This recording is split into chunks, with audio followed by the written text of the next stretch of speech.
Ex-Kejaksaan Agung Muda pidana khusus atau Jampitsus, Febri Adriansyah resmi ditahan Kejaksaan Agung atau Kejagung dalam perkara dugaan korupsi dan tindak pidana pencucian uang atau TPPU. Ia ditahan di rumah tahanan KPK sejak Jumat 23 Juli 2026 malam. Ia tiba di rutan KPK sekitar pukul 23.21 WIB usai diperiksa di Gedung Bundar Kejaksaan Agung.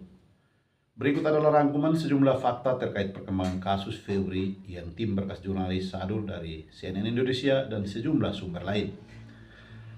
KPK bantah klaim ex-Jampitsus Febri soal kriminalisasi kasus. Yang pertama, ditahan tanpa borgol dan rompi saat tiba di rutan KPK.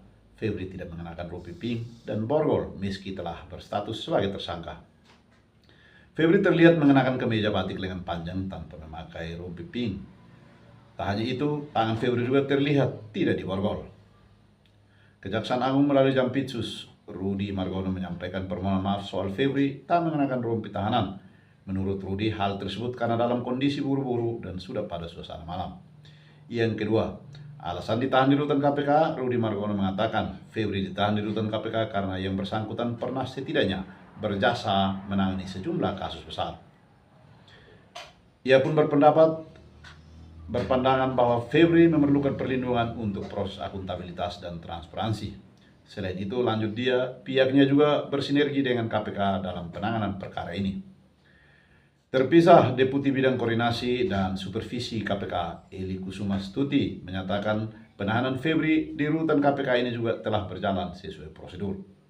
Ia menyampaikan KPK telah menerima permintaan bantuan penitipan tahanan dari Kejaksaan Agung pada perkara ini. Yang ketiga, Febri merasa dikriminalisasi. Febri mengaku sempat berdiskusi dengan tim penyidik jaksa bahwa alat bukti yang diajukan masih perlu didalami atau dikonfirmasi. Febri menyebut bahwa seharusnya alat bukti harus dikonfirmasi dan diperdalam dulu. Selain itu, kata dia, harus dilakukan ekspos berulang kali sebelum menetapkan seseorang sebagai tersangka dan melakukan penahanan. Kejaksaan Agung ungkap modus TPPU ex-Jampitsus Febri Adriansyah terpisah. Deputi Bidang Koordinasi dan Supervisi KPK, Eli Kusuma Stuti, membantah anggapan itu. Ia mengatakan penyidik Kejaksaan Agung menjalankan tugasnya dengan baik. Eli juga menyatakan pihaknya tidak melihat adanya kriminalisasi selama KPK melakukan pengawasan perkara ini. Selain itu, lanjut dia, perkara ini tak cuma diawasi KPK, tapi juga pengawas dari aparat penegak hukum yang lain. Yang keempat, Kejaksaan Agung beber modus operandi Febri. Kejaksaan Agung juga telah mengungkapkan modus TPPU yang dilakukan Febri Adriansyah.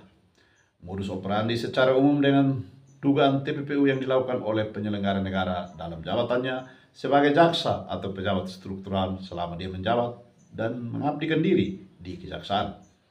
Meski begitu, Rudi belum membeberkan secara rinci ihwal modus yang dilakukan Febri. Ia berdalih hal tersebut masuk dalam strategi pembuktian nantinya. Itulah berita terkini dari tanah air yang saat ini menjadi isu paling hangat secara nasional di Indonesia berkaitan dengan kasus yang menimpa seorang Jampitsus di Kejaksaan Agung. Ikuti terus channel Berkas Jurnalis, kami akan senantiasa hadir dengan berbagai informasi yang terkini dan terbaru, baik dari daerah, nasional, hingga berbagai peristiwa dari dunia.